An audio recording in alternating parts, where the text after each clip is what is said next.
is for kangaroo. Kangaroo. Third standard Tamil book, Term 2. நல்லா தீபாவளிலாம் ஜாலியாக பட்டாசுலாம் அடிச்சிருப்பீங்க. அதையே பண்ணிட்டு படிக்கிற மன்றாடிங்க. வாங்க பார்க்கலாம். நாயும் ஓநாயும். பேஜ் நம்பர் 6 பார்த்துலாமா? ஆல்ரெடி 5 வரைக்கும் நம்ம பார்த்துட்டோம். பேஜ் நம்பர் 6ல் வந்துட்டு நாயோ ஓநாயோ 2 பேரும் வந்துட்டு எப்படி வந்துட்டு பேசிக்கிறாங்கன்ட்டு இந்த லெசனை பார்த்தாவே நல்லா தெரிஞ்சிடும். பாருங்கள், இந்த லெசன் வந்துட்டு கிளாஸ்லேயே உங்களுக்கு எல்லாமே எடுத்திருப்பாங்கன்னு நினைக்கிறேன். லெசன் வந்து நாயும் ஓநாயும் தான். இதில் உள்ள சரியான விடை தேர்வு செய்கிறது பார்த்துடலாமா? மகிழ்ச்சி இச்சொல் உணர்த்தும் பொருள் என்ன? இன்பம். அப்படி ப்ளஸ் ஆனால் இச்சொல்லை சேர்த்து எழுத கிடைப்பது என்ன? அப்படி ஆனால். First one is correct answer. Correct answer.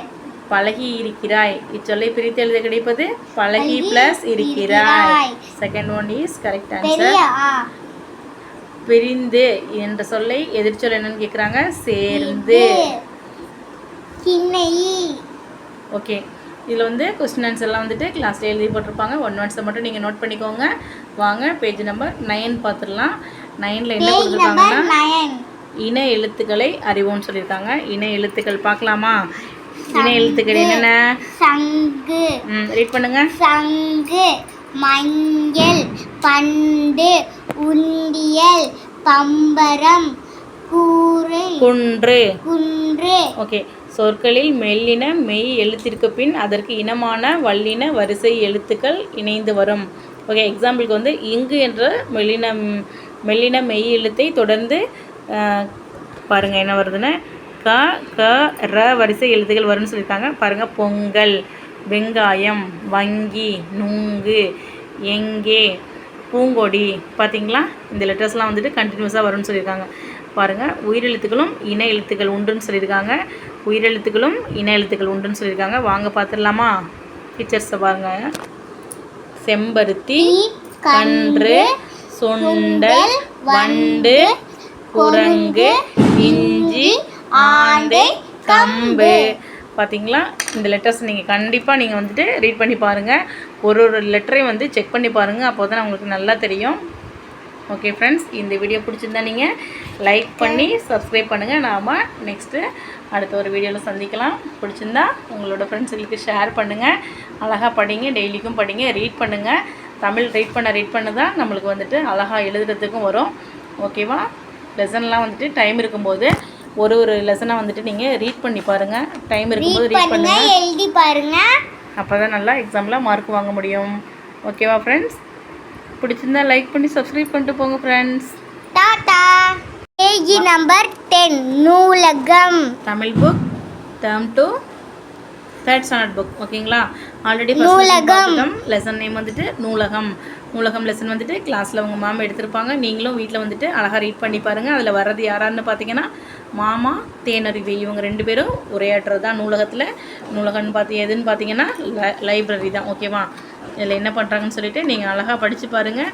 படித்து பார்த்துட்டு அதில் உள்ள 1 வேர்ட்ஸ்லாம் நம்ம இப்போ வந்துட்டு நோட் பண்ணிடலாம். அன்னன்னைக்கு லெசன் நடத்தினோடனையும் வந்து படிங்க. 1 வேர்ட்ஸ்லாம் படித்து எழுதி பார்த்துருங்க. சரியான விடை தேர்வு செய்ய பார்த்துடலாமா? நூல் இச்சொல் உணர்த்தும் பொருள் என்னென்ன? நூல் ப்ளஸ் அகம்.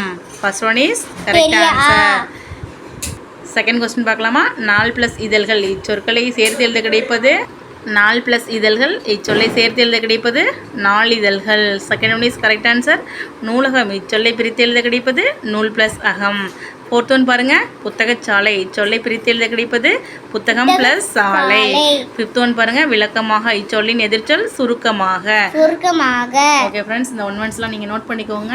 அழகாக எழுதி வச்சுக்கோங்க. டெய்லிக்கும் எழுதி பாருங்கள், படிங்க. அப்போ தான் வந்துட்டு நம்மளுக்கு மிஸ்டேக் இல்லாமல் எழுத வரும். தமிழ் தானேன்னு விட்டுறக்கூடாது. நம்ம எவ்ரிடே படிக்கணும், எழுதி பார்க்கணும். பேஜ் நம்பர் 13 வந்தாச்சா? பதிலி பெயர்கள் அறிவோமா அப்படின்னு சொல்லியிருக்காங்க. பெயர் சொற்கள் அடுத்தடுத்த தொடர்களில் மீண்டும் இடம்பெறும் போது அந்த பெயர் சொற்களையே பயன்படுத்தாமல் அவற்றிற்கு பதிலாக பயன்படுத்தும் சொற்கள் பதிலி பெயர்கள்னு சொல்கிறோம். பெயர் சொற்களுக்கு மாற்றாக பயன்படுத்தப்படுவது. பாருங்கள், இப்போ எக்ஸாம்பிள் கொடுத்துருக்காங்க, நிறையாவது கொடுத்துருக்காங்க. பார்க்கலாமா? கலை வந்தால், கலை புத்தகம் படித்தால் அப்படின்னு சொல்லியிருக்காங்களா? இப்போ வந்துட்டு கலை வந்தால்னு சொல்கிறது இப்போ ஒரு டைம் இந்த பேர் வந்திருக்கு. திரும்பியும் கலை புத்தகம் படித்தால்னு வந்திருக்கு. அப்போ பாருங்கள், கலை வந்தால் சொல்கிற அப்போ திரும்பியும் அவளை கலைன்னு நம்ம சொல்லாமல் அதுக்கு பதிலாக நம்ம என்ன போட போகிறோம்? அவள் அவள் புத்தகம் படித்தாள். நம்ம இங்கிலீஷில் என்ன சொல்லுவோம்? இப்போ வந்துட்டு இங்கிலீஷில் நம்ம என்ன பயன்படுத்துவோம்? She. கேர்ள் வந்தாக்கா ஷீ போடுவோம், பாய் வந்தால் ஹீ போடுவோம். அதே மாதிரி அமுதன் கடைக்கு சென்றான். பாருங்க, அமுதன் கடைக்கு சென்றான், அமுதன் பழம் வாங்கினான் அப்படி சொல்லக்கூடாது. இப்போ அமுதன் வர இடத்துல என்ன பண்ணும்? அவன். அமுதன் கடைக்கு சென்றான், அவன் பழம் வாங்கினான். தேர்ட் ஒன் பாருங்க, நாய் என்னை பார்த்ததே, நாய் வாளை ஆட்டியதுன்னு இருக்கா. இப்போ நாய்னு 2 டைம் வந்திருக்கா. அப்போ என்ன பண்ணோம்? நாய் என்னை பார்த்ததே. அப்போ நாய் அதுன்னு நம்ம எழுதிடணும். ஓகேவா? அது வாளை ஆட்டியது. ஆடுகள் வந்தன. அப்போ ஆடுகள் தண்ணீர் குடித்தனன்னு இருக்கா. இப்போ நம்ம ஆடுகள் அப்படின்ற போது ஆடுன்னு சொன்னாக்கா நம்ம அதில் எழுதிக்கலாம். அப்போ ஆடுகள்னு வந்திருக்கு, நிறையா வந்திருக்குது பார்த்தீங்களா. அதுக்கு நம்ம என்ன செய்யணும்? அவை தண்ணீர் குடித்தன. மீனாவும் ரஹீமும் நண்பர்கள். அப்போ மீனாவும் ரஹீம் திரும்பி அதே நேம் வரக்கூடாது. அதுக்கு பதிலாக என்ன பண்ணணும்? அவர்கள். ஓகேவா? இப்போ கொஞ்சம் எக்ஸாம்பிள் கொடுத்துருக்காங்க. நம்ம எப்படி அதுக்கு கரெக்டான ஆன்சர் எழுத போகிறோம்னு பார்த்தீங்களா? வளர்மதி காலையில் எழுந்தாள். அவள். இப்போ திரும்பியும் வளர்மதி நம்ம போடக்கூடாது. என்ன பண்ணும்? அவள் பல் துலக்கினாள். ஓகே. ஆதவன் நன்றாக விளையாடினான். திரும்பியும் ஆதவன் போடக்கூடாது. என்ன பண்ணும்? அவன் வெற்றி பெற்றான். மாடு வயல்வெளிக்கு சென்றது. அது ஒரே ஒரு மாடு, ஒரே ஒரு பேர் வந்திருக்கு. ஸோ அது என்ன பண்ணும்? அது அங்கு புல் மேய்ந்தது. ஒருத்தன் பாருங்க, புறாக்கள் பறந்து வந்தன, அவை மரத்தில் அமர்ந்தன. புறாக்கள்ங்கிறது நிறைய புறா வந்திருக்கு. ஸோ புறாக்கள் அவை. ஓகே. அனிதாவும் ஆனந்தும் நண்பர்கள் 2 பேரை சொல்றாங்க. ஸோ அதை வந்துட்டு என்ன பண்ண போறோம்? அவர்கள் பந்து விளையாடினர். ஓகே ஃப்ரெண்ட்ஸ், இது நல்லா புரிஞ்சிருக்கும்னு நினைக்கிறேன். புரிஞ்சிருந்தா லைக் பண்ணி சப்ஸ்கிரைப் பண்ணுங்க. நாம இன்னொரு வீடியோல சந்திக்கலாம். தேங்க்யூ ஃபார் வாட்சிங்.